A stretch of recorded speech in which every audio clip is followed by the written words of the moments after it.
A bird that fell out of a tree. Once in a rainforest, there was a bird.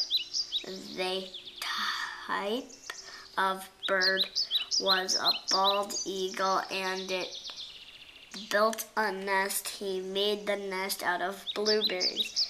The chicks ate the blueberries, and then all the birds fell out of the nest. Some blueberries remaining, so they ate them on the ground. A crocodile came along and said, "What are you doing out of your nest?" The adult eagle said, "The nest broke. They got more berries, but also used sticks this time. The nest never broke again." The end.